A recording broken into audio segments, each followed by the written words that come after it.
Okay, winter is on the way, and if you listen to this show, you know there's only one product that I absolutely rely on when I get a sore throat or a scratchy throat, and that's the delicious Pine Brothers Softish Throat Drops. Now, it's the only throat drop that is ranked #1 in throat coating action, #1. And I mean, you can literally feel it, that coating of your throat, with their gum acacia, their plant glycerin, and, of course, their delicious natural flavors. Now, they're amazing. My favorite is wild cherry and licorice. I also love the honey and licorice. Now, I've turned a lot of people onto Pine Brothers. You want to know the first three things that come out of their mouth? One, they're delicious. I can feel them coat my throat, and wow, they're soft, almost like a gummy bear. Yeah, I know they're soft. That's why they're called Pine Brothers Softish Throat Drops.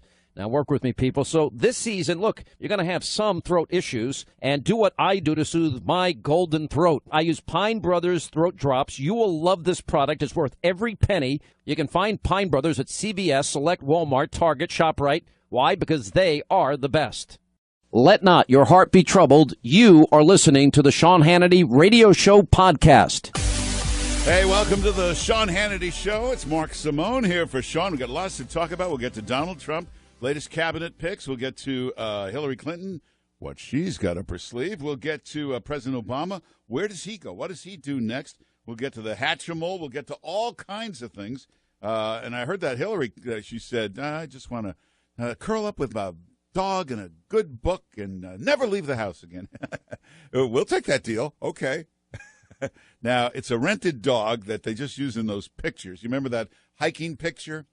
Where in the most amazing coincidence in the history of the world, they run into one person on this 30-foot hike that they went on. Then the one person happens to be somebody who worked for the campaign, had been a campaign donor, and she puts it up on Facebook. Here's Hillary with this rented dog with this coat that says, the hiking clothes that have the price tags hanging off them, and you can still see the creases in them. They just came out of the bag. They haven't been worn yet.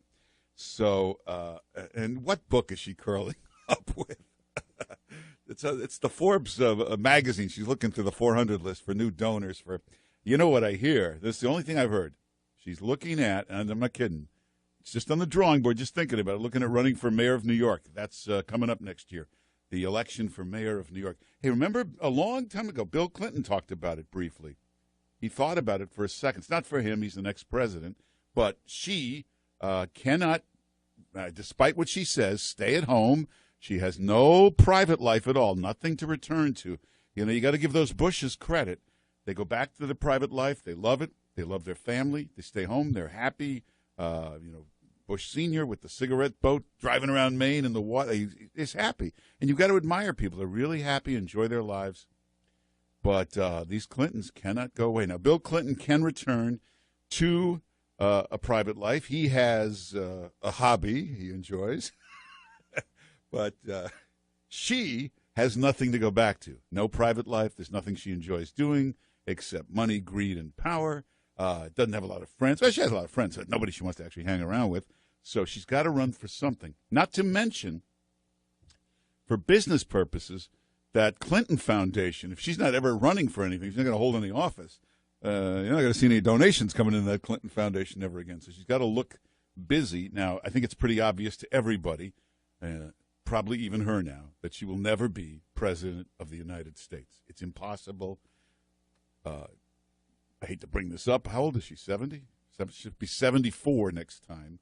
And let's face it, this time she had instead of a campaign bus, they were using an ambulance. I mean, at 74, she's not going to be campaigning for president. So, and I think she's realized, I think it's even sunk in with her, that this is not for her. The first time out, a rookie beat her. Second time out, a total amateur, never even run before, beats her. So I think she's starting to realize she just doesn't have what it takes. So, but that mayor of New York, just keep that in mind. That's something to watch out for. Donald Trump cabinet picks going on all day. We've kind of lost our media. It's sad in a way.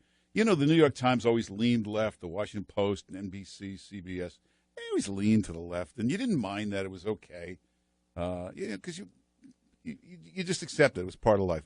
But then in the last 2 years, something changed.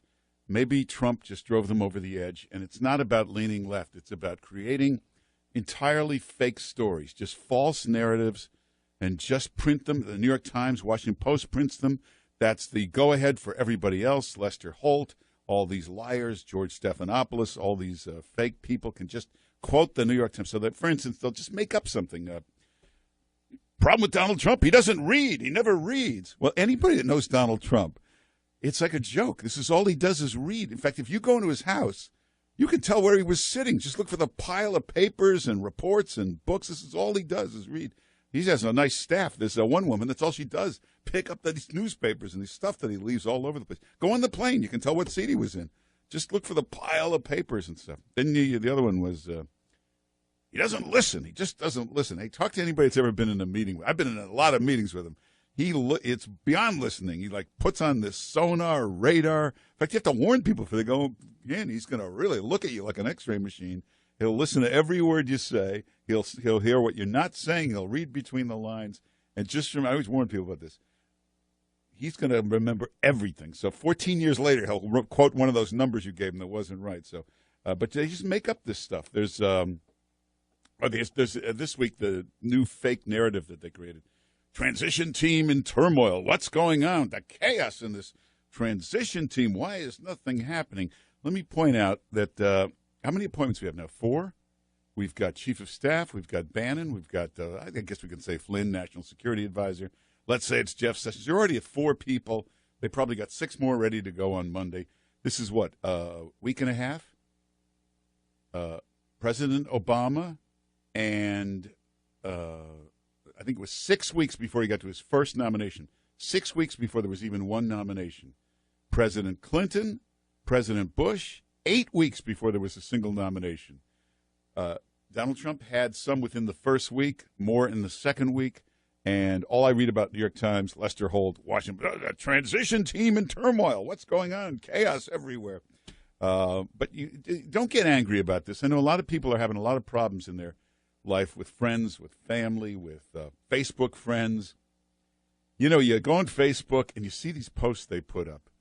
Donald Trump, biggest racist in the history of the world.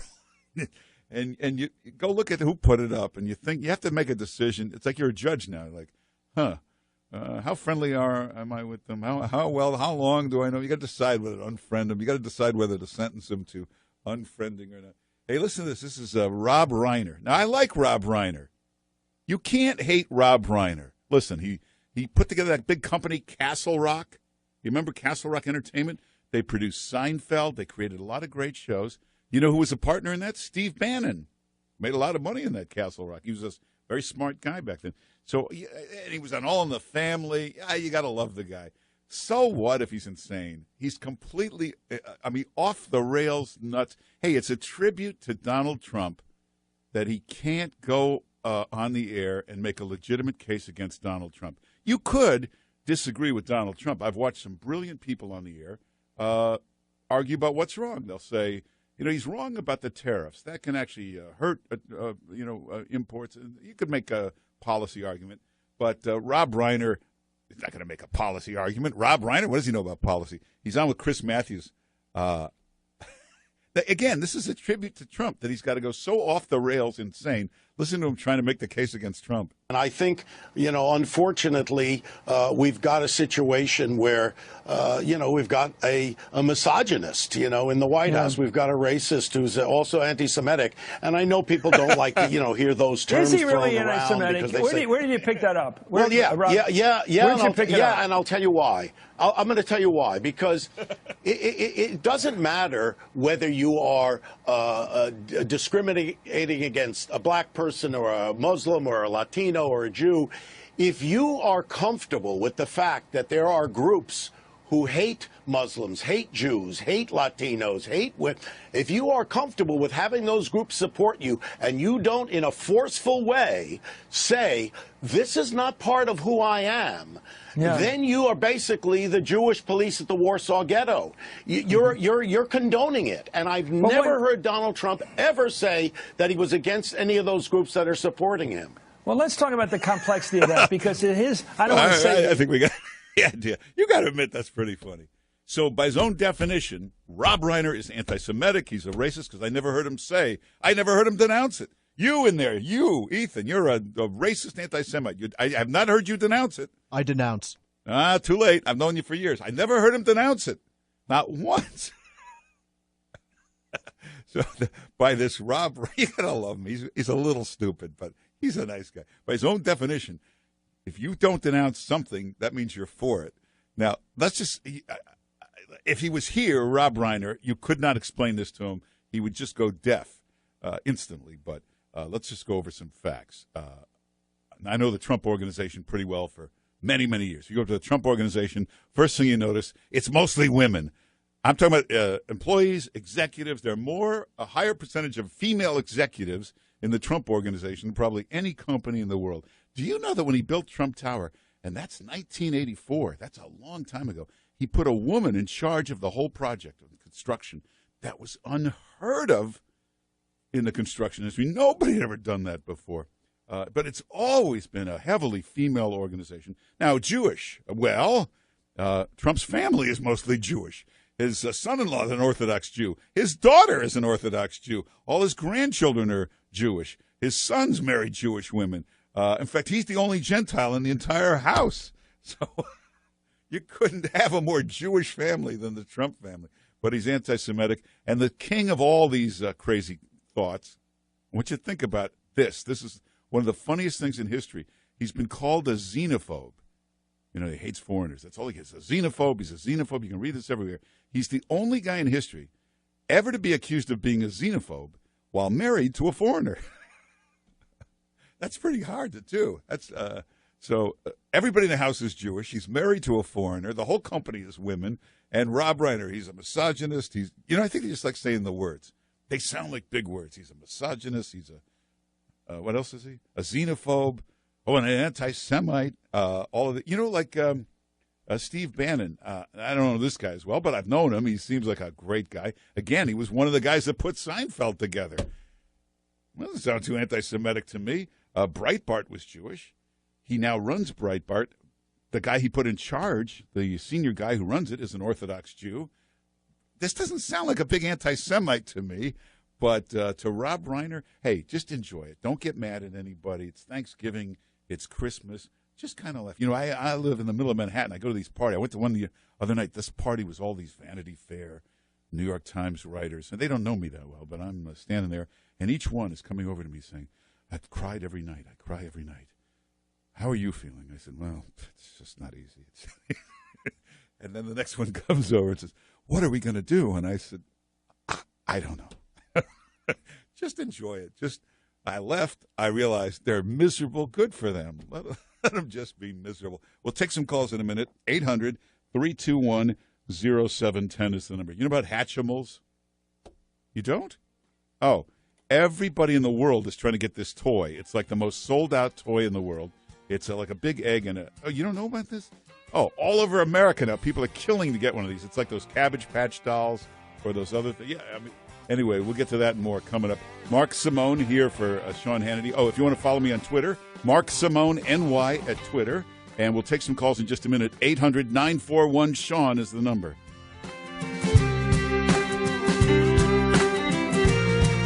Information download. Hannity and the breaking news you might have missed today. With Sean's insider information. Sean Hannity.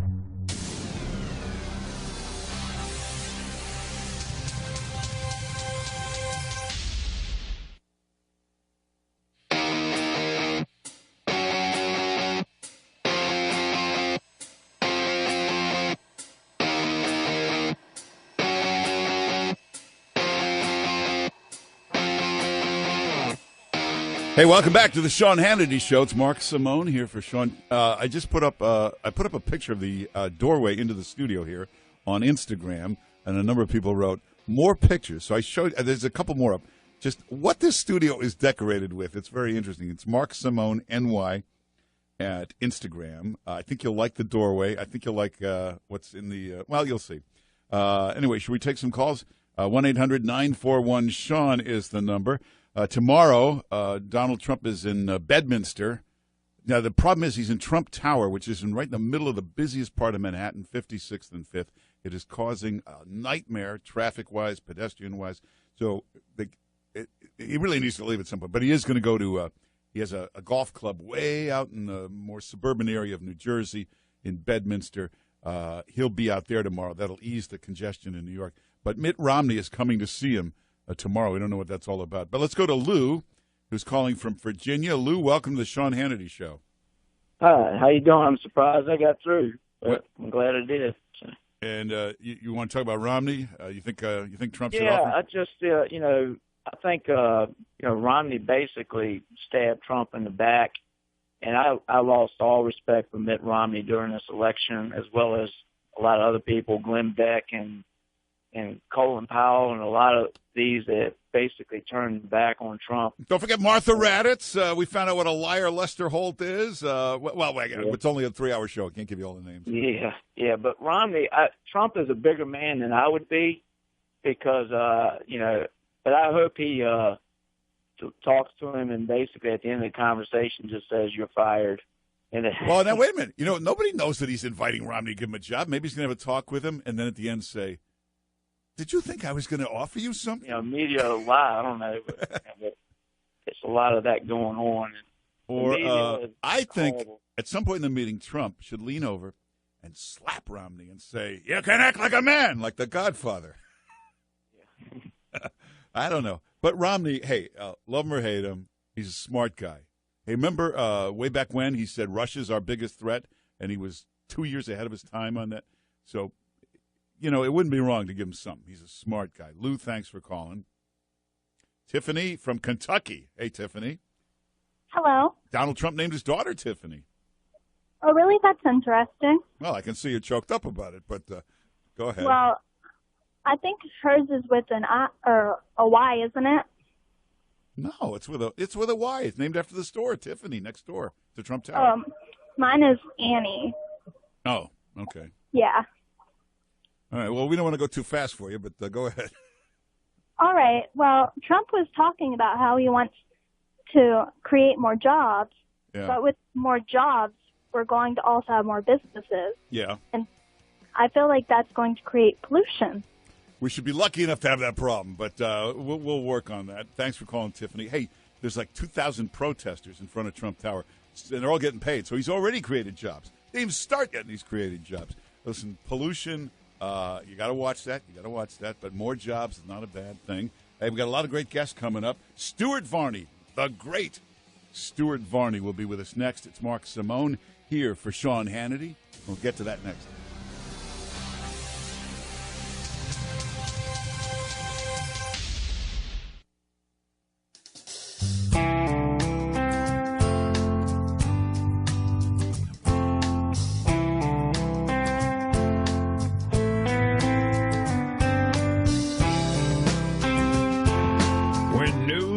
You get the inside story that no one else has, and the behind-the-scenes chatter that the mainstream media doesn't even know about. This is the Sean Hannity Show. Welcome back. It's Mark Simone here for Sean. Normally I'm here in New York on WOR every morning at 10 to noon. You know how hard it is to get up and be on the radio at 10.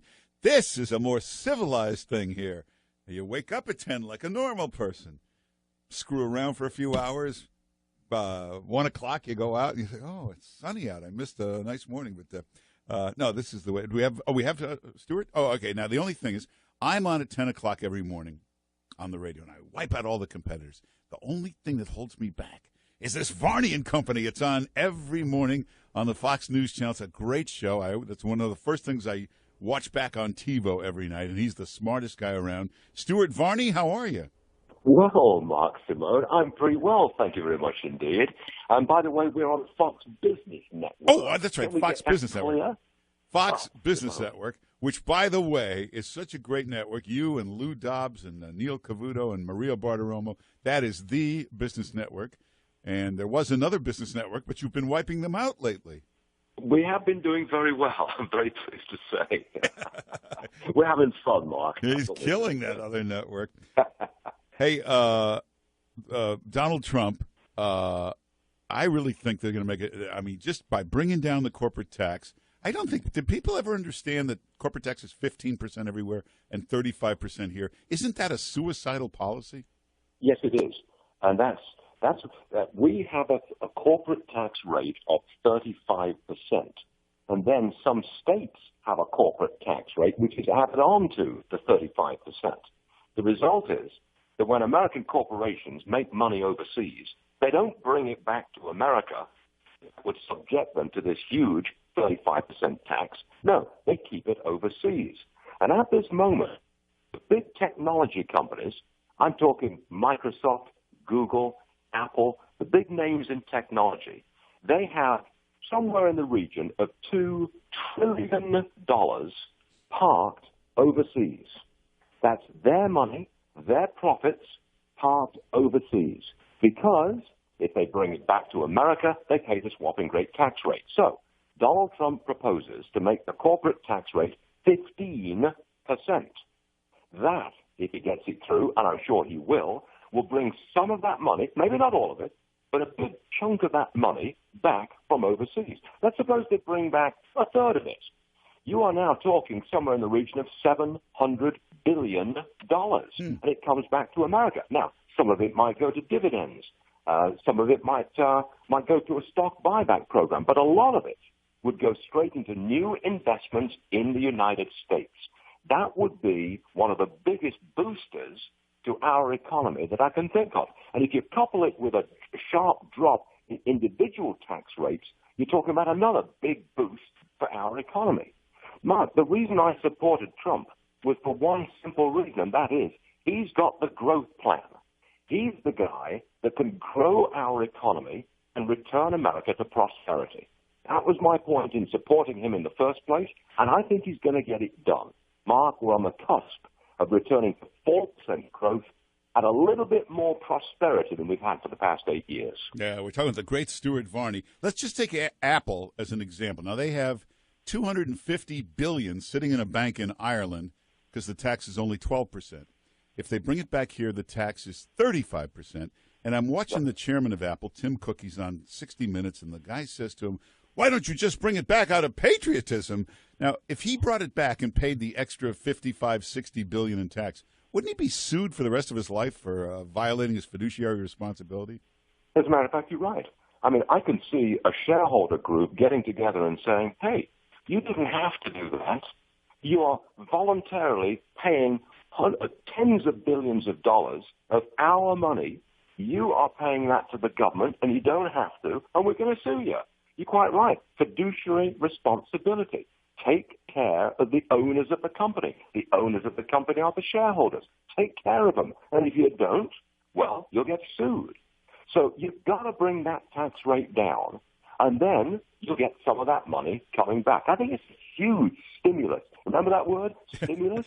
We used that for the $800 billion program that President Obama. It did, frankly, very, very little. Now we've got the opportunity of a really big stimulus program, which will do a lot for America. Yeah, so part of the Trump plan, and hopefully first 100 days, get that corporate tax down so we're competitive. Then the other thing is regulations. You know, I was talking to the head of a major bank. He said, we have hundreds of millions of dollars. We have billions of dollars sitting there. We can't lend it out. The regulations are killing us now.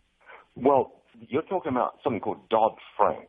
Without getting too technical, that is financial regulation passed in the first couple of years after the crash. It was an attempt to control the banks, to control Wall Street.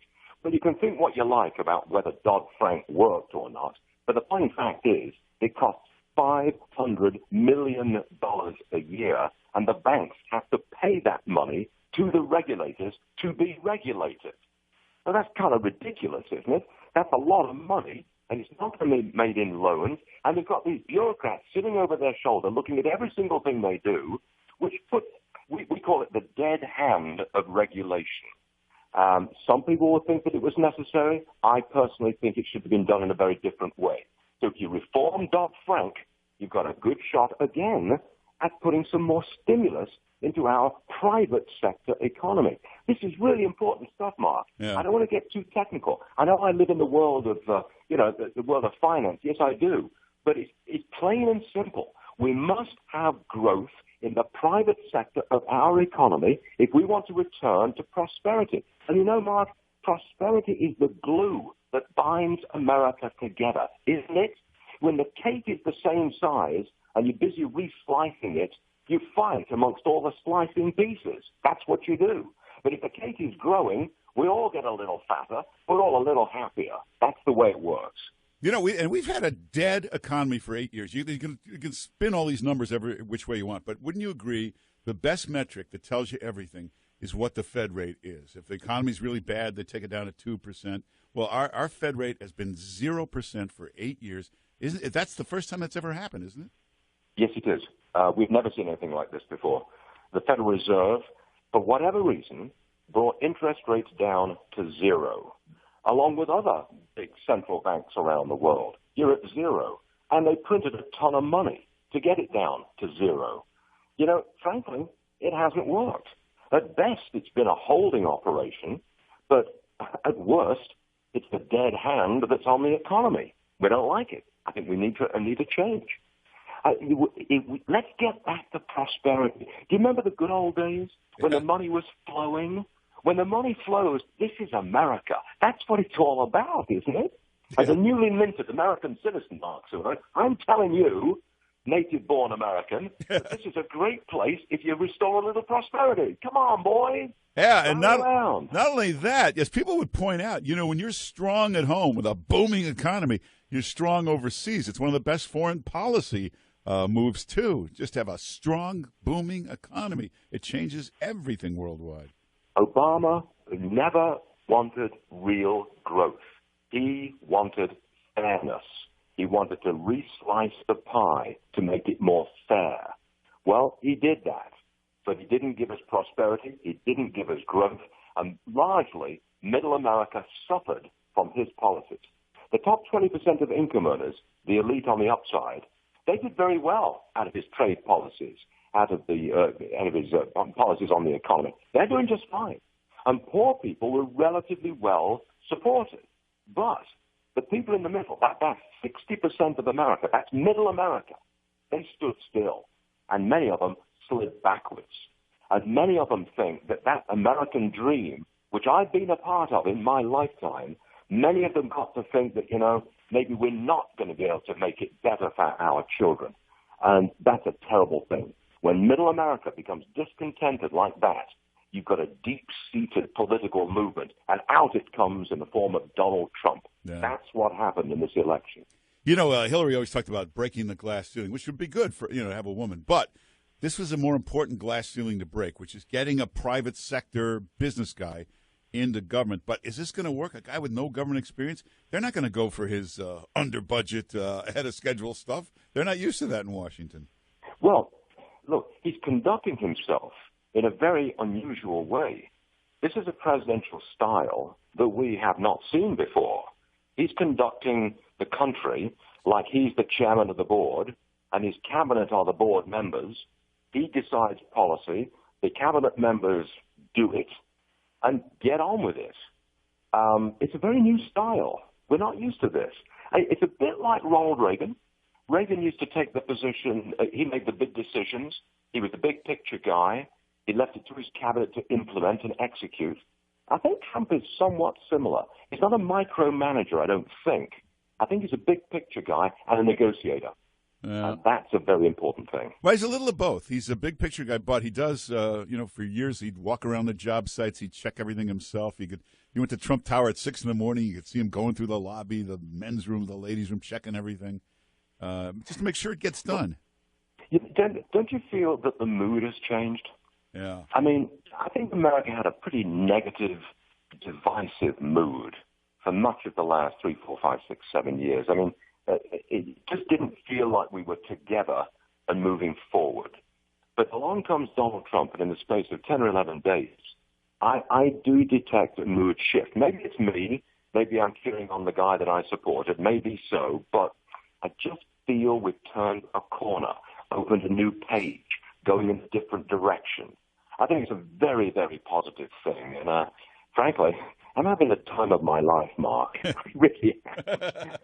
Ronald Reagan, I'd arrived in America in the 1970s. By the early 1980s, I had my wife, we had 2 children, another one on the way. And then along comes Ronald Reagan and gives me a whopping great big tax cut. And all of a sudden, I see the way clear forward. I can join this American dream, jump on that train and live. And I did. And it was wonderful. Now, along comes, and I see a somewhat similar change, a shift, a new mood, one of expansion and optimism. And, that to me is what America is all about. I've always felt that. America is the land of opportunity, vigor, dynamism, optimism. Tomorrow is going to be better than today. I think we're back to that feeling, and I hope Donald Trump can deliver on all of the things that he said he's going to do, and I think he can do it. He's got a Republican Congress.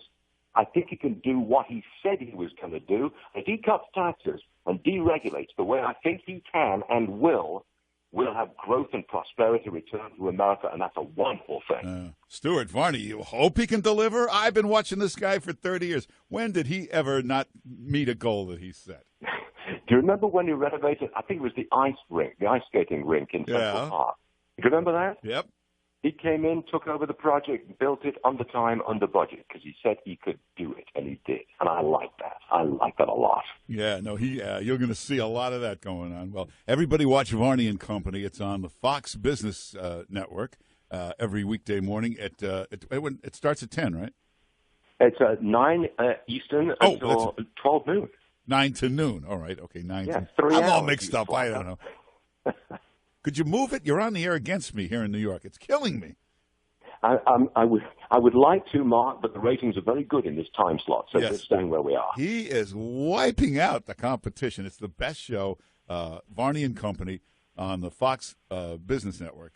Watch it every morning, every weekday morning. And Stuart Varney, thanks for being with us. Welcome back. It's Mark Simone here for Sean Hannity. Sean just taking a day off. We've got lots to talk about this hour. Now, this, I think we can all agree, this was the most amazing election of our lifetime. We've never seen anything like this movement. Where did it start? How did it begin? It really began for me. It's 10, 15 years ago. I'd be watching Lou Dobbs every night talk about this middle class that had been forgotten about, these trade agreements that sent our jobs away. He was not only talking about it every night, writing books, Independence Day and other great books about this forgotten middle class. The system is rigged. Donald Trump says he watched it, read those books. That's part of what started all this. Well, we have the Ben Franklin of all, the pioneer of all this. He's got the arrows in him to prove it. Lou Dobbs, of course, is on every night on the Fox Business Network, 7 o'clock. It's one of the best shows on television. Lou Dobbs, how are you? Well, I'm great, Mark. Great to be with you. You were the Paul Revere. I'm taking up two great characters here, Paul Revere and Ben Franklin. Well, I love it. You and you took a lot of heat back then. I remember 60 Minutes doing a piece. What is it? How could he say this? And but obviously Donald Trump believed in you and carried the. Did you ever think you'd live to see somebody actually take this all the way to the White House? Mark, I think you have to kind of hope that it'll happen. But all you can do in the arena of ideas is keep pressing the ideas. I, as you well know, I have been an advocate for the middle class, the working men and women in this country, small business people, my entire career. And I just could not see. I mean, this thing has gone on much longer than I dreamed possible because I thought that there would be a revolution much sooner and that people would say, no more. You're just not going to take away America from Americans. And that's unfortunately what we saw happen. The idea that the middle class today is just about 15% smaller than it was 15 years ago is stunning. And that the household net worth in this country is precisely where it was in 1996. I mean, thank God for Donald Trump is all I can say. Yeah. Well, people may not remember there was a lot of pushing for you to run for something back then. Did you ever think about it, or did you think to yourself, oh, my God, they'll tear me apart, this New York Times, this Washington Post? Well, I knew they would tear me apart because they were already tearing me apart. And I have to say, one of the things, Sean and I have sort of, given each other, fist bumps as we pass in the hallways around here, because Donald Trump has the guts, he has the resources, he has the intellect, and just the plain panache to get it done. I mean, he has been an extraordinary figure. I mean, as the saying goes, I truly believe we've seen nothing yet. Yeah. Look what he's already done, and he's 62 days away from taking the oath of office. He's already having an immense impact. Now, every night, if you put on Lester Holt or whoever that CBS Evening News is, you find out the Trump team is in turmoil. It's chaos. Everybody's a racist. Everybody's this. Then you have to wait till 7 o'clock. You put on Lou Dobbs tonight. Please tell me what really happened. And you find out it's a whole different scenario. What do we do about it? We've lost our mainstream media. Yeah, and I say good riddance. I've had a belly full of the New York Times, the Washington Post. In these entertainment networks posing as news. The reality is that they have decided to be irrelevant, and so they are. The marketplace will work. The more they offend more Americans, the more they offend just any decency and common sense, the more irrelevant yet they will become. Yeah. I think it's all up to them. If they continue to lie, cheat, and steal, they're going to be dismissed from the public arena. Yeah. We're talking Lou Dobbs. Now, Mitt Romney is going to come visit Donald Trump tomorrow. If you were Donald Trump, would you offer him something? Well, I would have offered him something long ago for the way he treated Donald Trump. I mean, a job. I wouldn't even want to be in the same room with the way the man acted. I've got to tell you just how, and I think you may know because we've been friends a long time, but I am a very sorry, shallow, petty person, because if a person treated me the way Mitt Romney did, I would not be, as it seems possible for Donald Trump to be ascending towards sainthood. I would want my hands around, well, anyway. Yeah, but I wouldn't be as generous of heart. But, when you go into government, you got to do that. It's like when President Obama and Donald Trump met. You got to do that stuff. That's the other reason I never ran for office, Mark. I'm just not a big enough hearted fellow. These folks, politicians, professional politicians, just there's something about them that offends me, and I can't disguise it. I can't, I haven't figured out the grin and nod that'll get me through unnoticed. Well, clearly Romney has a smart guy, he has some talent, but is it your thinking, and you're probably right, that if your guy double-crossed you, stabbed you in the back sometime, you can't have him around. He'll do it again at some point. Well, I think there's that. And I also think if the guy isn't smart enough to understand how smart Donald Trump is, how capable he is, and didn't understand his potential to become president of the United States, how good is his judgment going to be anyway? Yeah, that's true. That's a good point. What would you have you followed Michael Moore the last 2 weeks? He has been running around yelling at Democrats, and he's taken a lot of what you've been saying. He said you've ignored the middle class, you've ignored the workers. Yeah, the system is rigged, and you've got to fix this. Well, Michael Moore finally, started listening to Donald Trump, and the reality is Michael Moore is an offensive fellow, and just because he gets lucky and lands on an issue. After Donald Trump has taken all of the heat and fought, these immense battles to win the presidency, I'm not impressed by Michael Moore because I also know what he is ideologically and what he has done. Where he favors the working man and woman in this country and the family, I'll be glad to buy him a hot dog and a beer. Beyond that, the fellow offends me, and this is we're a country now where if you're offended, you take back the hot dog and the beer. You don't deal with it. Well, but the good point of, I guess, all this is Democrats are now so bad, they need Michael Moore to sit them down and talk some sense into them. Well, golly. I mean, Mark, look at what the Democratic Party has done. Obama has lost more seats in state legislatures, state houses. He has lost all of these seats now in the Senate. This is the concluding of, ballot on the Obama presidency. He has been a historical disaster. You're talking about the worst shape in over 100 years for Democrats, and they keep clucking and talking to each other like, hey, isn't he a great historic figure? No, he's not. He hasn't done anything except try to disassemble the greatest constitutional republic in the history of the world. I'm not going to wait 2 more months to tell you the truth about Barack Obama. He has been a disaster. Do you know that there are so few state houses, legislatures controlled by Democrats, and I think it's 12 or 13. Right. If they lose one more, they would not be able to stop a constitutional amendment. Yeah, well, yes. And to me, the record is on liberalism in this fantasy world that Obama is largely responsible for creating. That progressivism is back and it's important and it's changing and it's world changing. It's changing all right. Donald Trump is here now to save this great nation of ours, and it's going to take a lot of hard work, someone with his capacity, his talent, and his energy to do it. Yeah. I mean, I can't think of another person who could even meet the challenge, let alone overcome it. And I'm very hopeful precisely because Donald Trump is the president-elect. Yeah, it's going to be great. I'm reading the New York Times, just to get back to them for a moment. I find out horrible things about Rudy Giuliani. Do you know he once charged a college $100,000 for a speech? Oh, boy. That's $200,000 better than what Hillary Clinton did. She hit $300,000, I think, out in California. 400 times she did that, but the New York Times found this, and this is their big issue of the day. The Times is trying to give a new definition to pathetic, and they are succeeding. They truly are. Well, everybody watch Lou Dobbs tonight. Tonight at 7 o'clock, you have been the leader of this movement for a long, long, long time, and everybody, you got to give him credit for starting this many, many, many years ago.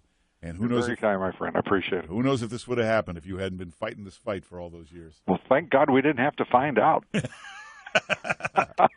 Well, watch Lou Dobbs tonight, 7 o'clock, Fox Business Network, every weeknight. Thanks for being with us.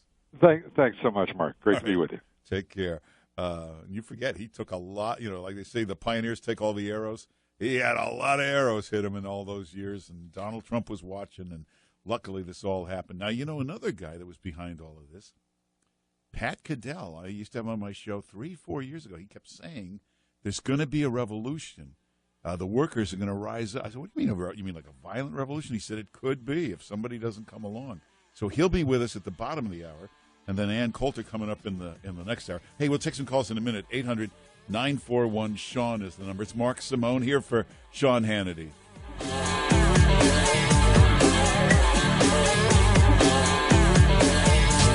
Keep Hillary and Slick Willie out of the White House? Yes. Then join us here 3 hours a day for the latest updates on the road to 2016. Sean Hannity is on right now.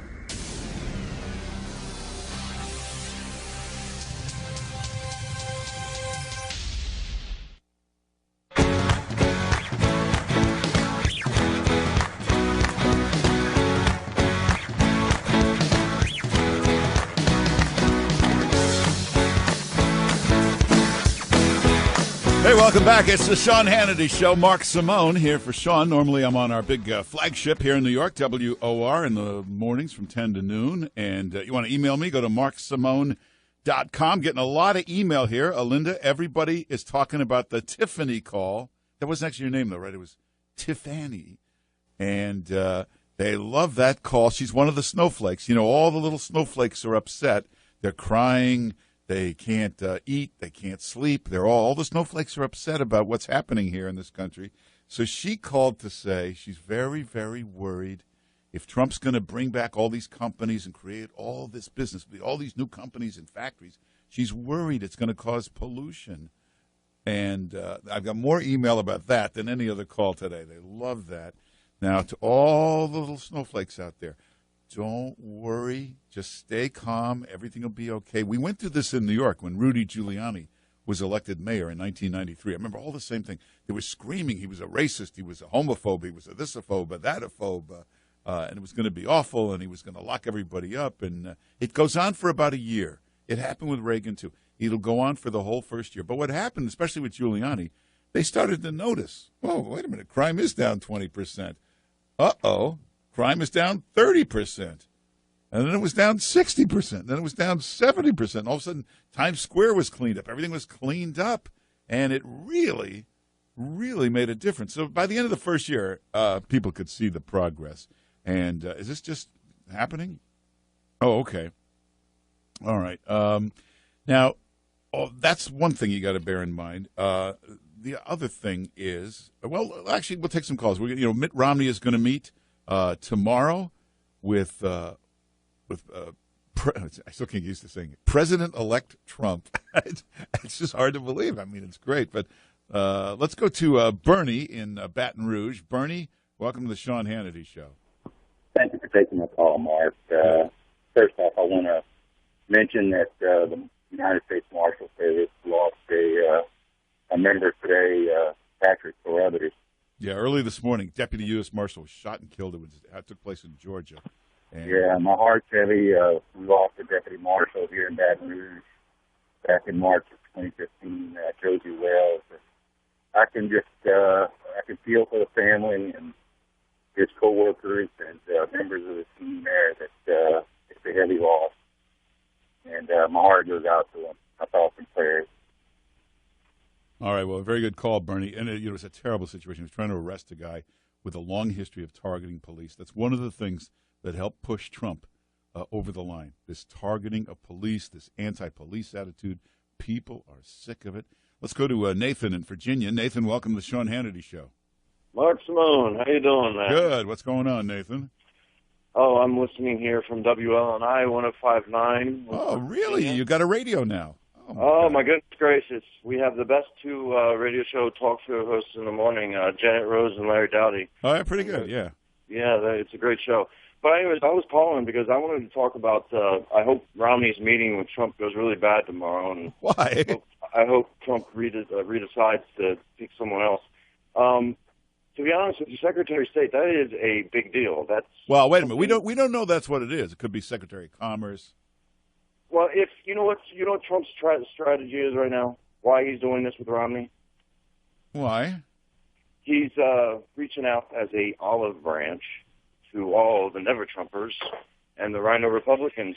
This will satisfy their desire for power if they put the number one Republican who went against Obama, who they you know what? I don't know that he's worried about reaching out to the establishment. I don't know if that's really the problem. And I don't know if he even cares about that. Listen, we don't know what happened. This could have been Romney pleading for a meeting. I'm sure a guy like Mitt Romney could find himself 12 friends of his who are very close to Donald Trump, and if he worked on them, they might have pleaded with Trump, give the guy a meeting, let him come meet with you, look important. It could be that. It could be that. It could be that Trump said, let's get Mitt Romney in here, let's make it public, fly him in for a meeting, and then offer him nothing. Let him talk for a half hour, and then we say to him, do you think I was going to offer you something? Tell me again how I'm a charlatan, I'm a huckster, I'm a con man. Do you know one guy who has almost no history of bankruptcy is Donald Trump. He's had 578 companies. I think 4 went bankrupt. And it was all the same thing. It was Atlantic City. It wasn't even him. The whole town went bankrupt. That's a bankruptcy rate of 0.3%. You know that Romney has a bankruptcy rate of 22%. He's had 15 of his companies go bankrupt. Remember when he made that speech about Trump going bankrupt? He had one of his companies, Sports Authority, file bankruptcy during the speech, literally. While he was talking, one of his companies filed bankruptcy. Anyway, when we come back, Pat Cadell will be with us. He predicted all of this. And we'll talk to him next. Mark Simone here for Sean.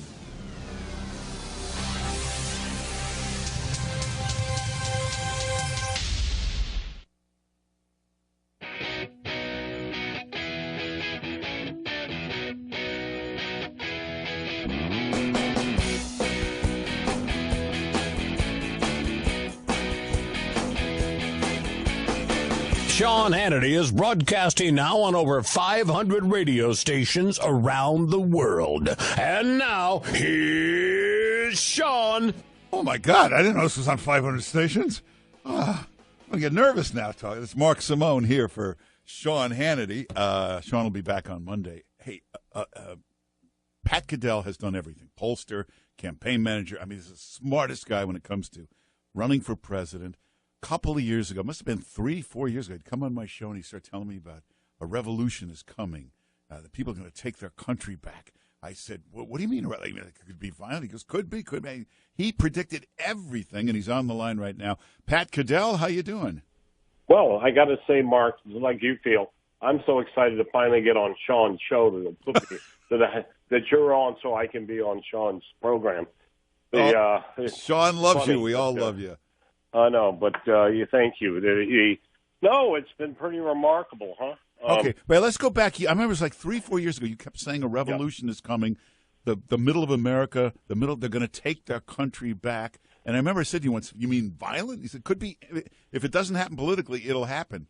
And didn't you go talk to Donald Trump at some point and tell him all this? Well, I've talked to Donald about it, yes. And, it's a subject I have written on, talked about. We've been doing these surveys on candidate Smith for some time. And I've also been, on my show on Political Insiders on Fox. Yeah, it's on Sunday nights. Sundays with Doug Schoen and John LaBoudier. We've been promoting this for several years. As I have said, 4 or 5 years ago, we were in a pre-revolutionary moment, and then we progressed to a more revolutionary moment. And it has been based on this research that the late Lee Hanley, who just died last week, Oh, I didn't know that. Possible by telling me just to go out and test my hypothesis.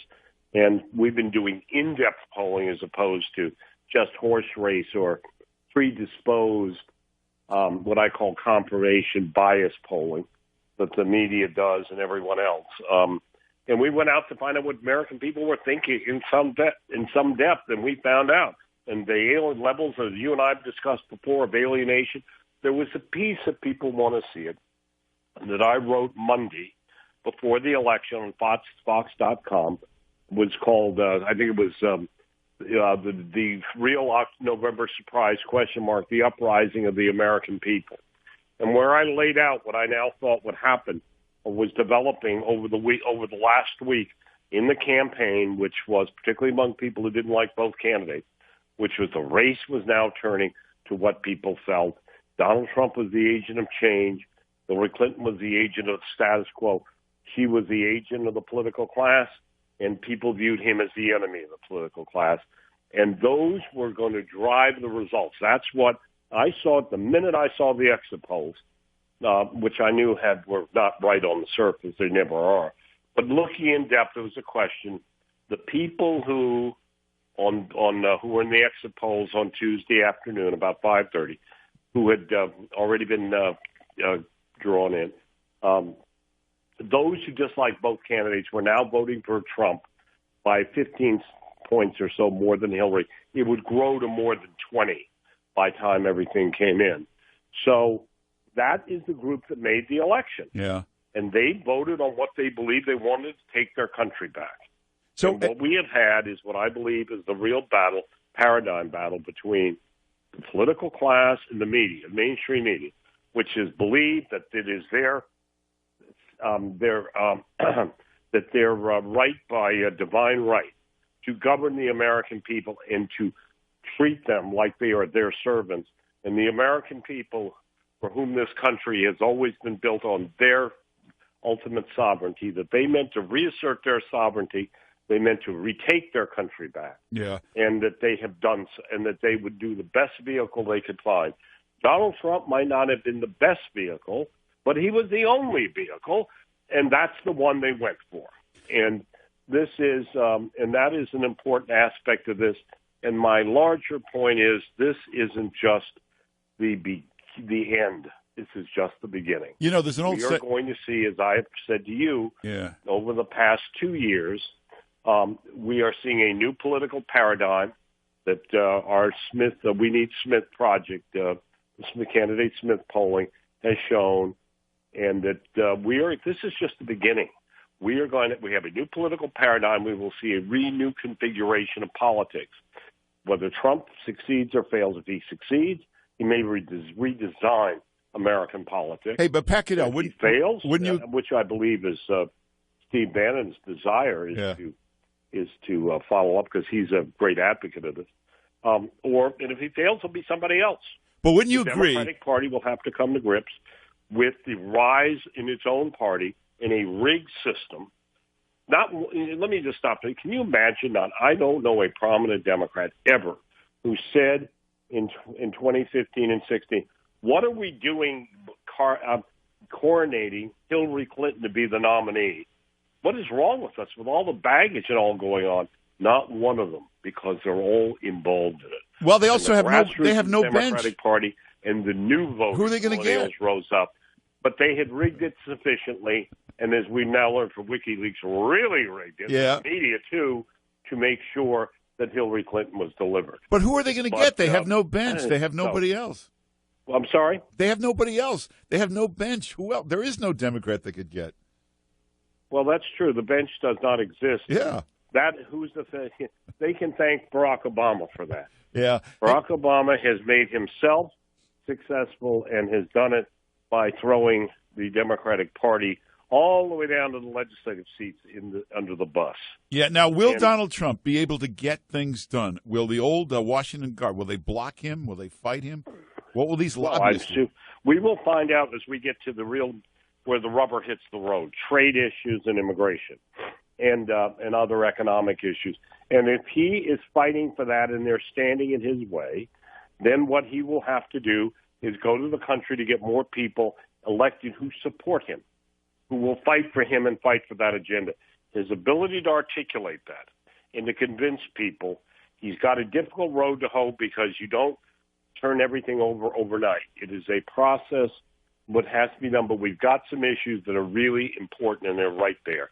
And that is where, as I said, the rubber will hit the road. Yeah. Now, what does he do about right now, I think people are terrified of it. They should be. None of them expected it. Yeah, but They're also you got around. all the mainstream media, New York Times, NBC, everybody printing all these horror stories that they make up all day. It's frightening everybody. What does he do about that? Well, he's got to be, by his own performance, will overcome that. And at some point, his people and he have to have to make the case that these people, what I'm saying about them today, well, I think I was quoted on this morning saying about CNN and others, we've replaced Samuel Johnson's last refuge of the scoundrel is patriotism, and the last refuge of the scoundrel is racism. Yeah. And that's what they do. They just accuse everyone of everything because they cannot grasp what's happening with the peasants. How the peasants have decided that they are not going to be led around by the nose anymore, by their betters who have failed America, failed the country, and threatened their children's future. Well, and if they want to if they can't get this message, they'll get it another way. Yeah. Well, and this may be the beginning of that battle. Pat Cadell, you said it 3 years ago, 4 years ago. You were saying this, and you were absolutely right. Everybody can watch you Sunday night on Fox, right? 7 o'clock. Well, we're off this Sunday, but hopefully right after Thanksgiving we'll be back. All right, it's a really good show. We're taking a break every Sunday night. Pat Cadell, thanks for being with us. My pleasure, Mark. All right. Great. Thank you. Take care. But no, hey, he was there years ago saying this. I know Donald Trump used to go consult with him and talk to him without Lou Dobbs starting this movement, without Pat Cadell pushing it. Who knows what would have happened? Ann Coulter will be with us later. Now, do you know, we could go back. Actually, wait, let's do it right now. Let's go back. Do you have this audio? Listen to this. This is amazing. This is like a year and a half ago. A year and a half ago, Trump had just come down that escalator. She's on that Bill Maher crazy HBO nut job liberal show with that crazy liberal audience. This is like 3 weeks into the primaries. Trump is a brand new candidate. They ask who could win. Listen to Ann Coulter. Here we are. Ann, which Republican candidate has the best chance of winning the general election? Of the declared ones right now, Donald Trump.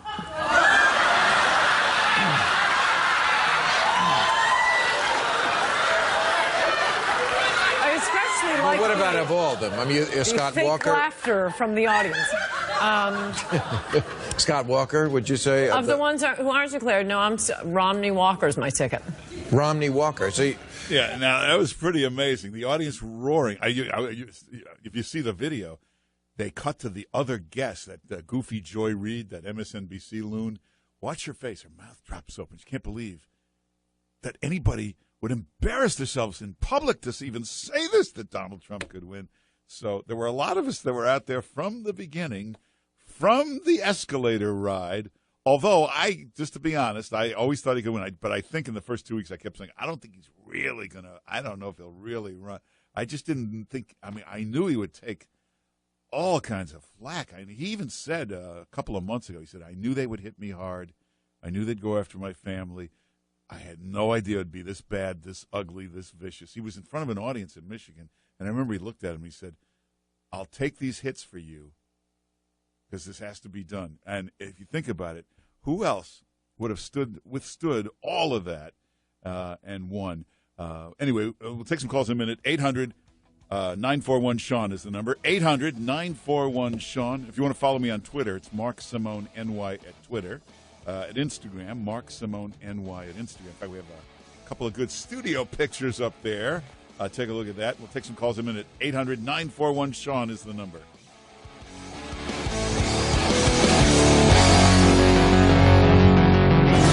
He never stops working for the good of the country. Hannity's on with behind-the-scenes information on today's breaking news. And bold, inspired solutions for America. Every day.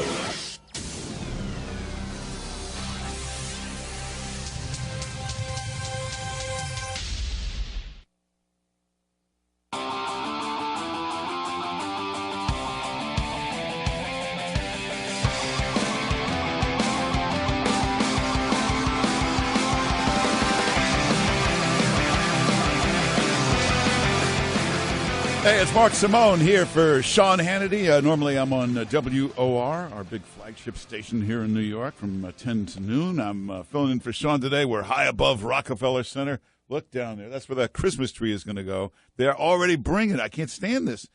You go in these stores, they got Christmas decorations up. It's not even Thanksgiving yet. Let's take some calls. Let's go to Dan in Missouri. Dan, thanks for hanging on. How you doing? Good. How are you? Good. Hey, the liberals want to label people. Let's label them rioters as domestic terrorism. Okay, that'll stop it. Because I could see them out the window here by Trump Tower over there. They're not rioters. They're the little snowflakes. Well, when they start destroying stuff and attacking people, they need to start being labeled as domestic terrorists. Well, and if they're paid by Soros, then label them as terrorism. It brings a heavier penalty. They're not good enough to be terrorists. I don't. They're more like mixed up college kids. I a couple times I've went over there. You know, I'm watching on television, and they show you this mob of protesters. You remember when Trump would have a rally? They wouldn't show you the crowd. They have just a tight close-up of his face. They never wanted you to see how big the crowd was. As soon as there was protesters, the same TV networks are renting helicopters. They're flying over to get you a long shot of the whole crowd. The crowd in front of Trump Tower. The other night I'm watching on TV. Oh, my God, I never saw such a crowd. So then I walked over there. I had to go that way anyway. I walked into the crowd. It was like maybe 50 people. They're all NYU students who had nothing to do at night. And they're just the snowflakes. You know, that's what they call them now. The little snowflakes. You know, why did they say that originally? Oh, because we're all individual. No two are alike. But they're like little snowflakes. They're all offended. They're all frightened. They're all crying. And listen. It's not all their fault. They read these newspapers every day that make up these stories, these fake news stories. And all of the snowflakes, you know, in colleges, they were bringing in grief counselors. University of Michigan brought in therapy dogs. They got coloring books and Play-Doh to help the little snowflakes calm down. You know, I'm looking at the New York Times. Here's a horrible story on the transition team. They tried to get security clearance for his kids, for Jared Kushner. You know, they forgot to mention in this story, they always do that on transition teams. You know why? The big thing in a transition team, the FBI does a really deep investigation on every candidate. You have to have a security clearance just to read the FBI background checks. So that's why they often do that for them. Or I'm reading about all the foreign leaders that hate Trump. This is going to be awful. You know, he's already talked to 26 foreign leaders that have called him. They all seem to be getting along with him. You know, when President-elect Obama spoke to his first foreign leader, it wasn't until January 8th. Trump has already spoken to 26 of them who seem to love the guy. Many of them called him. They wanted to talk to him, and they were very productive conversations. You know, you keep hearing transition team in chaos and disarray. They've already got like 4 nominations in the first week. Bush, Clinton, first nomination was 8 weeks into the process. Obama was quick. First nomination, 6 weeks in. Hey, we got a lot coming up in the next hour. Ann Coulter will be with us. She wrote maybe the best Trump book. You remember she wrote it a few months ago. It's called In Trump We Trust. And she predicted what would happen. Now, I'm predicting in the next 4 months you will see 500 of these guys write Trump books, all to cash in and make money and act like they knew what was going on. Meantime, a week ago, they would have told you they were in that group. He has no chance. Electoral college, he can't possibly win. And they always remember that. What was that whole talk about? the new demographics. It's impossible. We may never have any Republican ever win again. Electorally, it's impossible. They were so happy about that Electoral College that they're now trying to get rid of. So we got a lot coming up in the next hour. Don't go away. It's Mark Simone here for Sean Hannity. Hey, it's Mark Simone here for Sean Hannity. Normally I'm on here in New York, our big flagship, WOR, 10 to noon. And Hillary's saying, I thought maybe I would never leave the house again. Now, what do you think Bill Clinton thinks about that? How do you think that would affect Bill Clinton's activities? You think he might be saying to the Secret Service guy, what the hell are we going to do? We got to get her out of here. What would he do? Would he get? He'd have to get like a separate house somewhere, a couple of miles away for his whatever he likes to spend his time doing. We'll take some calls. 800-941-SEAN is the number. Throughout the program today, we've been looking back at the origins of this whole Trump campaign. Lou Dobbs in the early 2000s began talking about the middle class and how they've been forgotten and all of that. And Pat Cadell was saying a revolution was coming. But I think I found where Trump stole his message from. There was a guy in 1995, this racist, anti-immigrant platform. He took it from this guy. Listen to this racist, anti-immigrant guy. All Americans, not only in the states most heavily affected, but in every place in this country, are rightly disturbed by the large numbers of illegal aliens entering our country. The jobs they hold might otherwise be held by citizens or legal immigrants. The public service they use impose burdens on our taxpayers. That's why our administration has moved aggressively to secure our borders more, by hiring a record number of new border guards, by deporting twice as many criminal aliens as ever before, by cracking down on illegal hiring, by barring welfare benefits to illegal aliens. In the budget I will present to you, we will try to do more to speed the deportation of illegal aliens who are arrested for crimes, to better identify illegal aliens in the workplace as recommended by the commission headed by former Congresswoman Barbara Jordan. We are a nation of immigrants, but we are also a nation of laws. It is wrong and ultimately self-defeating for a nation of immigrants to permit the kind of abuse of our immigration laws we have seen in recent years, and we must do more to stop it. You hear that? Yeah, hear that racist, anti-immigrant, xenophobic guy? Thank God we never had a guy like that as president, talking about sealing the border and deporting people. And what was he saying? The illegal aliens are taking our jobs, and they could be criminals, and we have to deport them. Thank God we never had a guy like that in the White House. That's Bill. I know it's hard to believe. That's Bill Clinton, 1995. If you want to see the video, it's up on. I have it on my Twitter, Mark Simone NY at Twitter. And that's his. You know where he said that? State of the Union speech. You hear the Democrats applauding? Unbelievable. We got to get rid of these immigrants. They're taking our jobs. They're criminals. Watch the video. You see they keep cutting the Democrats clapping. This is brilliant. This is brilliant. As soon as Trump said it, a racist, a xenophobe, a thisophobe, a thatophobe. Hey, there's another one I have up on Twitter. This is my favorite piece of the week. 60 Minutes went to Sweden to film the refugees. They wanted to show you how wonderful the refugees are. Watch this piece. In the middle of the piece, they get attacked and robbed by the refugees. I think they edited it before. You think I'm kidding? It happened. It's unbelievable. What will happen when Donald Trump meets with Mitt Romney tomorrow? I don't know. Is he offering him something? You know, there was Ted Cruz in Trump Tower yesterday, and everybody said, Ted Cruz? But then I remembered Kellyanne Conway, Trump campaign manager, great job that she's done, was very close to Ted Cruz. I think she ran a super PAC for him. She's a good friend to Ted Cruz. I think she brokered that meeting. You got that Mercer family, big donors. They love Trump. They have a good relationship, as they do with Ted Cruz. I think that meeting was brokered. You know, you got to bring Ted in, let him be seen coming in. I think that's what that was all about. It may offer him a job, but I think that's what that was all about. I have a feeling that's what the Mitt Romney thing was all about. And I'm sure they got a lot of big mutual friends who said, just let him come in and meet with you. It makes him look important. Makes him look like he's possibly being considered. That's what you do. And Trump is very good at calming these people down. You remember the meeting with Barack Obama was scheduled for 15 minutes.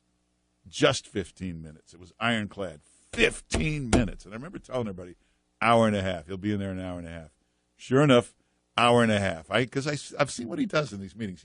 He's very good at this. He comes in as a whole different person. He comes in very respectful. And it's a whole different body language. His head is down. Look at the pictures of him with President Obama. His head is kind of bowed a little. He's very respectful, and he's got an amazing ability to, in the first 10 minutes, figure out everything you want in life. And then for the next hour, he kind of lets you know that he will be providing that for you more than anybody else. Now, what does a guy like President Obama want? He's been telling his friends he wants to make a fortune when he leaves office. Trump could easily help pave the way on that. There's a lot of guys he knows that would hire President Obama or put him on the board or do something. President Obama needs to look like he's still a major figure in government. So Trump probably said to him, I don't know if I could ask you this. Would you mind, if I ever needed you, would you come to the White House, consult me, give me counsel? Now, Obama would love that. Love to be seen coming to the White House every month, like he's still got total access. You remember at the end of the meeting when they spoke to the press, Donald Trump said that. He said, he's offered to give me counsel. He's good at that. You remember Chris Christie attacking him, calling him every name in the world?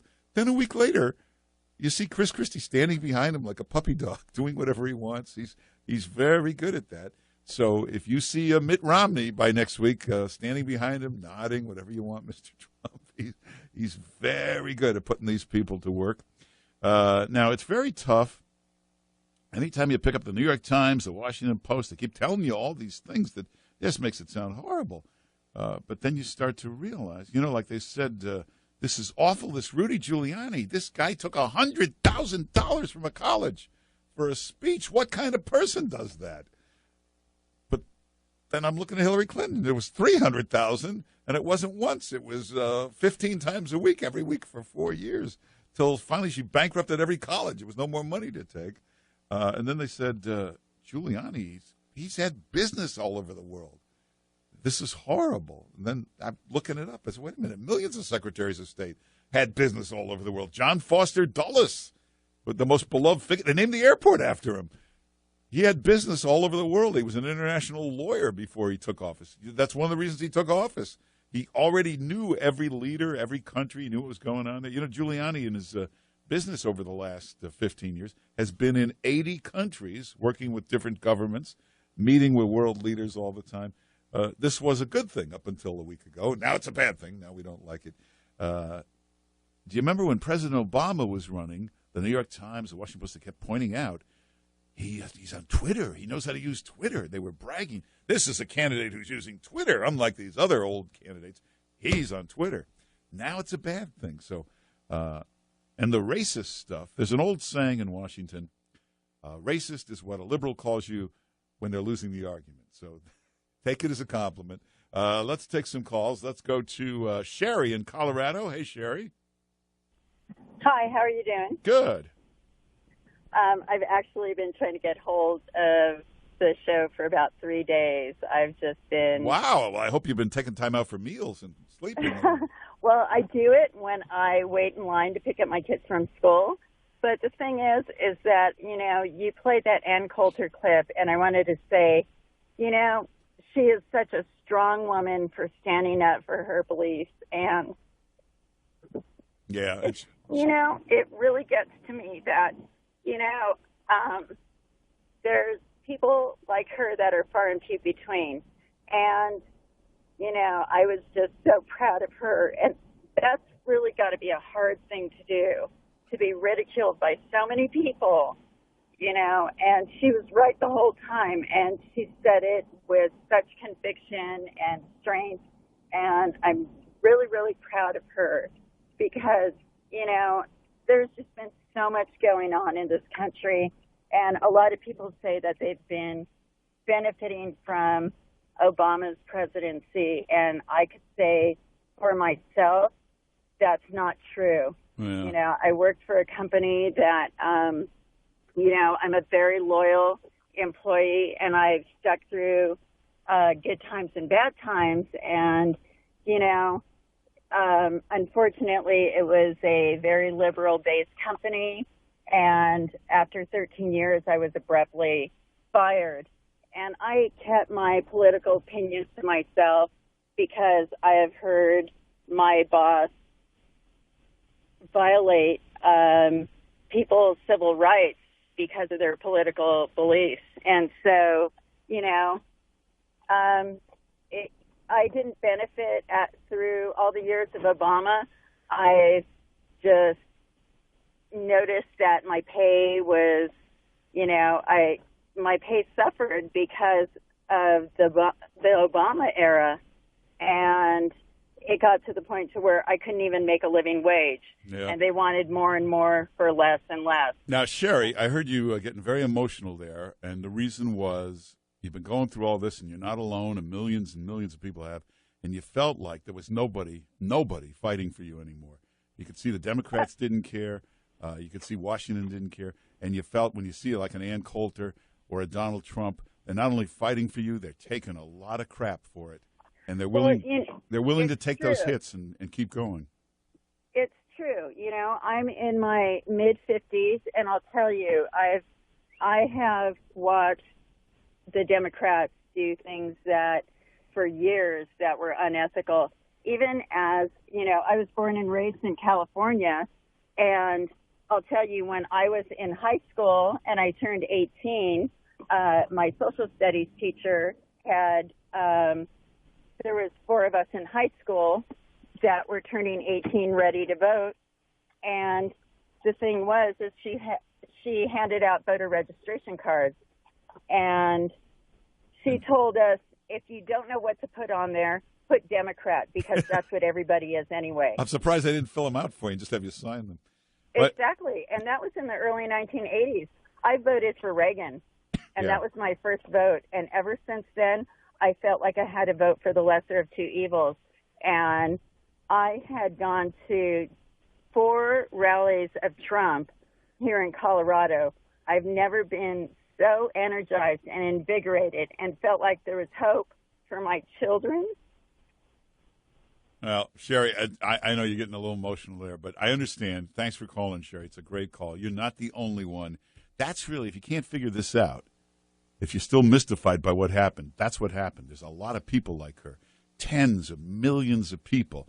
I could see it in the convention.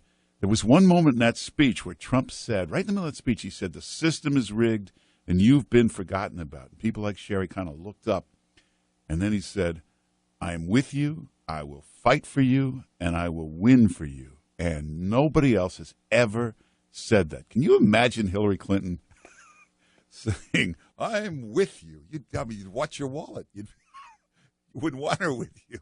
I'm with you? She had her shirts made up. I'm with her. You're with her. But when Trump said, I am with you, I will fight for you, and I will win for you, that is what turned the whole election. And then I saw him at a lot of rallies, especially in the Rust Belt. He would always look at that crowd, and he'd say, I'm with you. And then he'd talk about what they were doing to him, how they were trying to stop him, the unbelievable attacks on him. And he said, I'll take these hits for you. And that's why Sherry was crying a little, because never thought there'd be anybody that would go through this and take those hits for her. And that's what happened. If you can't figure out what happened in this election, that's what it was. Hey, speaking of Ann Coulter, she'll be with us at the bottom of the hour. It's Mark Simone here. 1-800-941-SEAN is the number. 1-800-941-SEAN. We'll take some more calls in just a moment.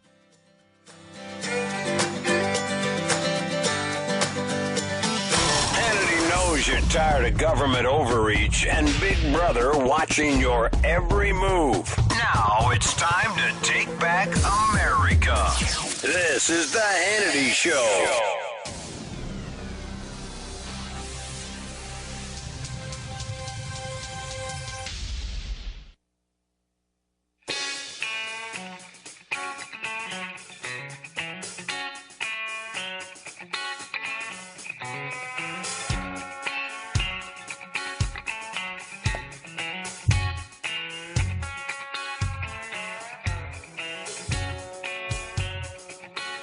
Hey, it's Mark Simone here for Sean Hannity. Ann Coulter will be with us in just a few minutes. Let's take a call or two. Let's go to Alabama. Mike, welcome to the Sean Hannity Show. Hi, Mark. Great to be here. Thanks. I was calling in. I knew Ann Coulter, was brilliant and beautiful, but didn't know that she was one of the bravest people in the world. You mentioned about the talk show she was on before, where she defended Donald Trump. Yeah. She also attended the Comedy Central roast of Rob Lowe, where she was one of the roasters. She was on this big Comedy Central roast. She's not the roastee; it was somebody else. But right, yeah, these Hollywood liberals all making fun of. She's terrible. She's this. She's that. Could you imagine them doing that to a liberal? Absolutely, it was terrible. And as soon as I saw her up there, I was like, "Oh my God, they're going to destroy her." And she sat there. She took it with a smile. And when she got her chance, I mean, she proudly walked up there.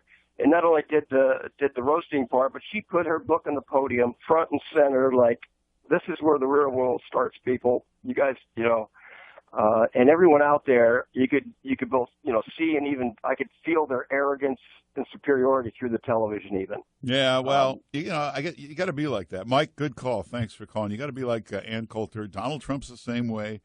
They just focus. They're laser focused. They keep moving forward. They're like a big army general, like Patton, like getting fire from all sides, taking more incoming. They just keep moving forward, keep moving. They just ignore it. I don't know how she does it. I couldn't do it. Could you sit there and take that with this roast where they're all going to beat you up for no reason at all? Donald Trump did it too. A couple of roasts. He was on that Comedy Central roast. You can go online and see it. It's vicious, brutal. Anyway, Ann Coulter will be with us next. She's got a great book out. If you want to read a good book about Donald Trump, it's called In Trump We Trust, and she'll be with us next. It's Mark Simone here for Sean. Go to my website, marksimone.com. You can email me there and sign up for Twitter and all that. Ann Coulter next.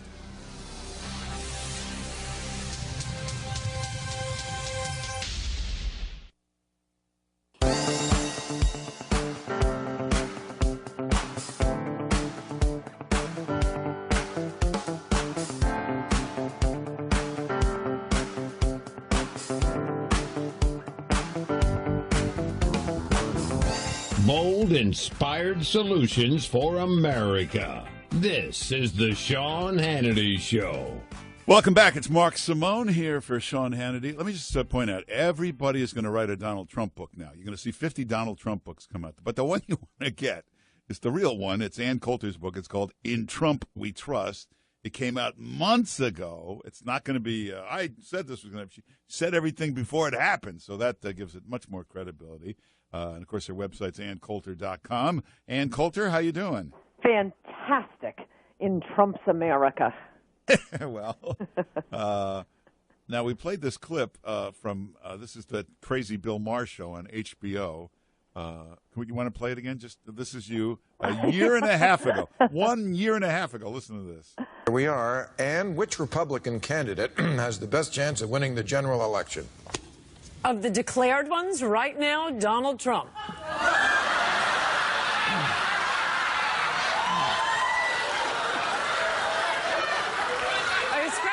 What about of all of them? I mean, Scott Walker. You were declared absolutely, literally insane. If you watch the video, their mouths drop open. They can't believe anybody would say such a thing.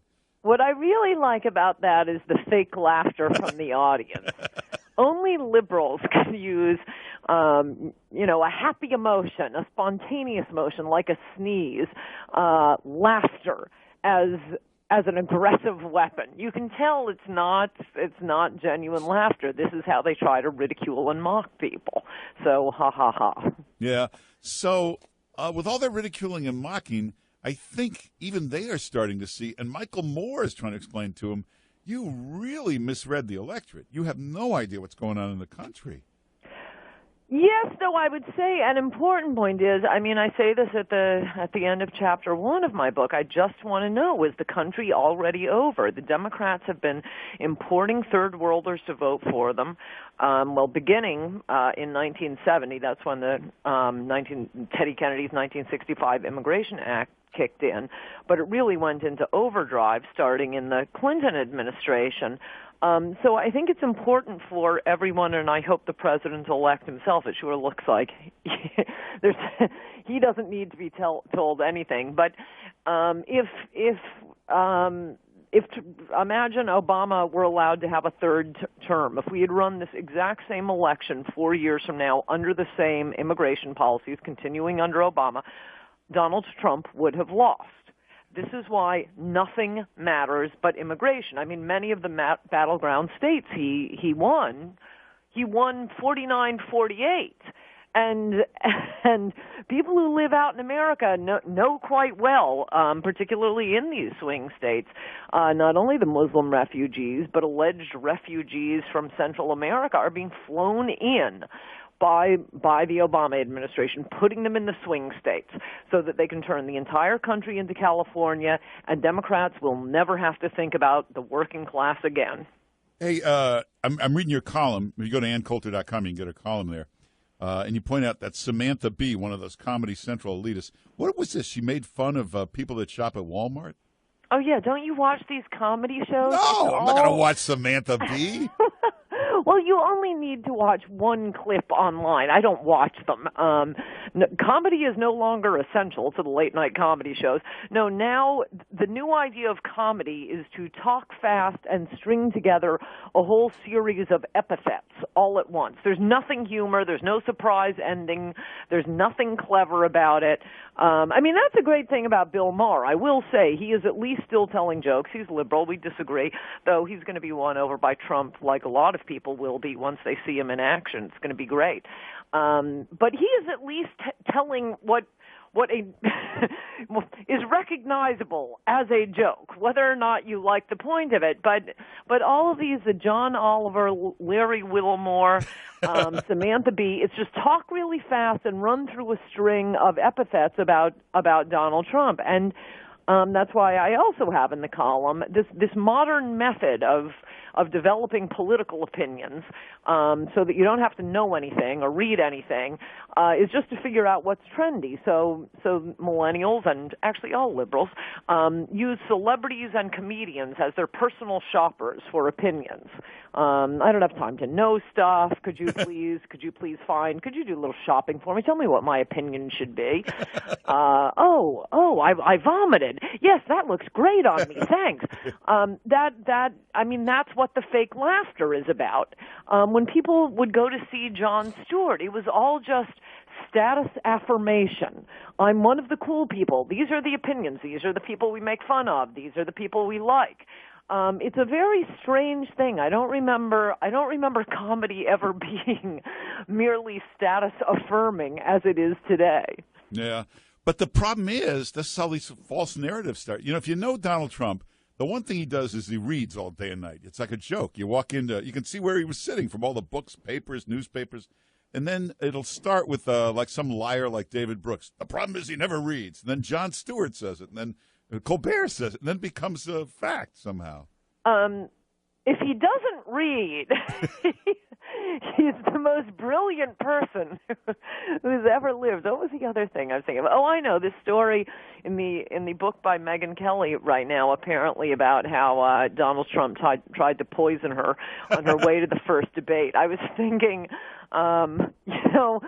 if that man is clever enough to have contact with the driver, getting one of the debate moderators to the debate, stop for coffee, poison her coffee, and anticipate, because he has some sort of wild prognosticating abilities, that she was going to ask a question that would be rude and vulgar toward him, poison her. I am so relieved we have this guy as our president. Yeah, well, and Megyn Kelly did go on Twitter later and confessed there was no truth to the poison story. First of all, if anybody tried to poison her, there'd be 5 million suspects the next day.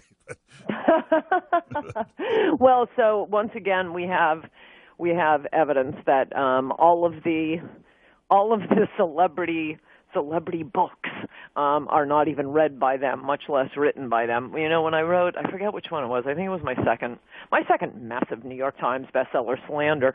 My editor called me up and said, "Congratulations, you're the only author on the bestsellers list who wrote her own book." Yeah. Now, Ann Coulter's latest book is In Trump We Trust. If you want a Donald Trump book, this is the book to read, In Trump We Trust. But when did you start writing this? Like a year ago. How could you, what if he had lost?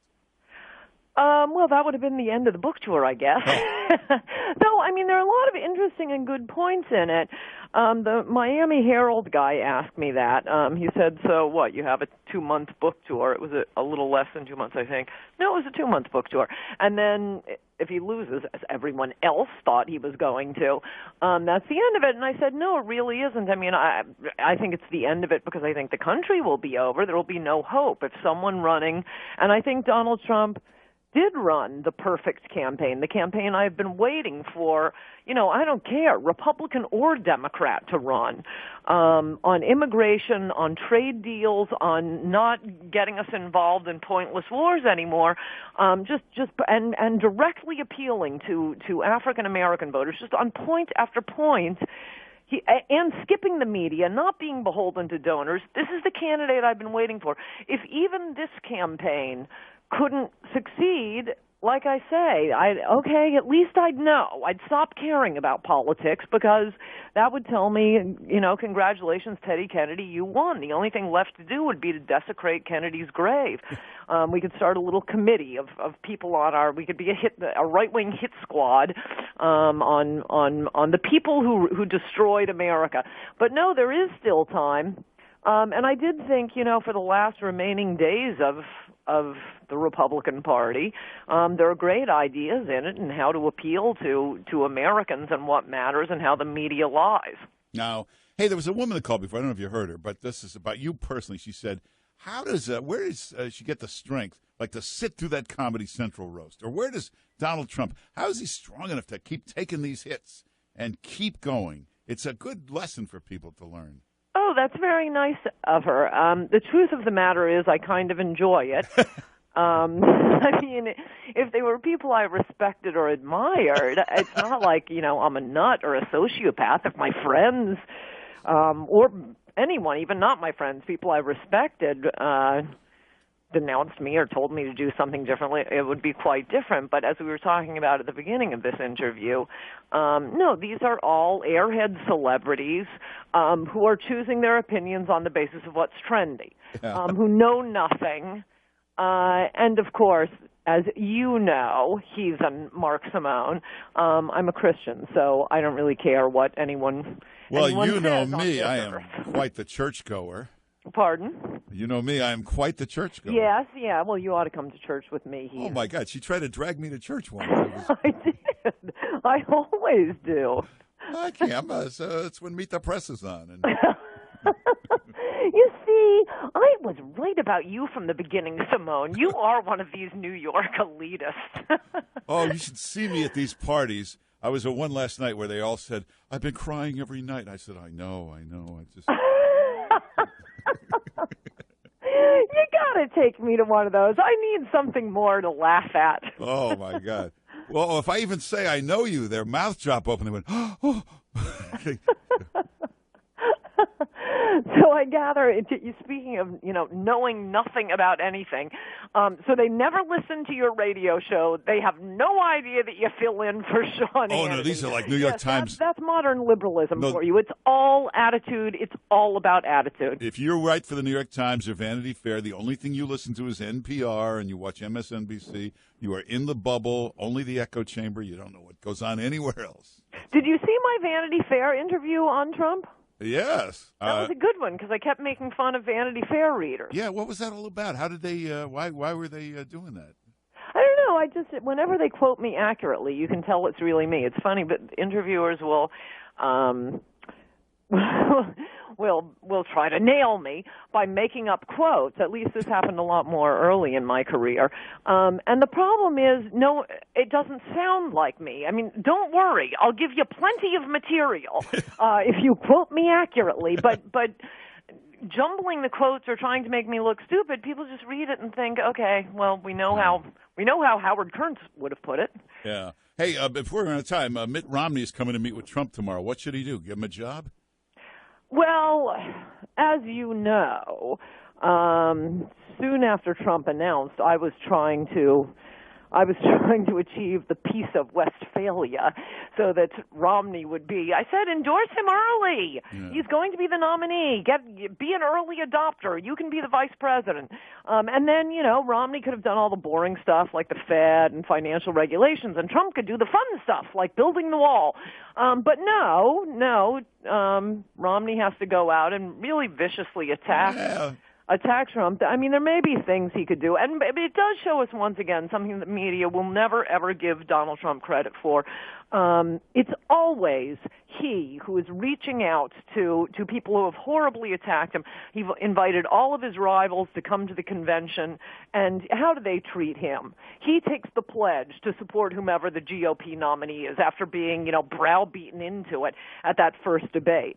And they all took the pledge in front of 20 million people, but they betrayed the pledge they had taken, leaving the Republican Party, which is now the new Trumpian Republican Party. And here he is once again reaching out to people who have viciously attacked him. He's a smart guy, Romney. But I love that speech where he said, he's a charlatan and a con man. He made 20 times as much money as you have. That's a pretty good con man. I know what's disturbing to me about it was everything I liked about Romney was that's what he was attacking Trump for. Romney had the best position on immigration until the mighty Trump. Romney used to complain about China's currency manipulation and these bad trade deals. Romney was as close to a Trump as we had until we got the original, the platonic ideal in Donald J. Trump. So what, was he going to betray us? Did he believe any of that stuff? But, I mean, I don't know. We'll see. All right. Well, the big always trust Trump. In Trump, we trust. Yeah. Now, if you want to, you should read this book. This is the book on Donald Trump. Everybody's going to start writing books. Forget that. Just get In Trump We Trust by Ann Coulter, and it was way ahead of its time. In Trump We Trust by Ann Coulter. You go to her website, anncoulter.com. You can get her column and everything there. And Ann Coulter, thanks for being with us. Good to talk to you, Mark Simone. Bye-bye. Take care.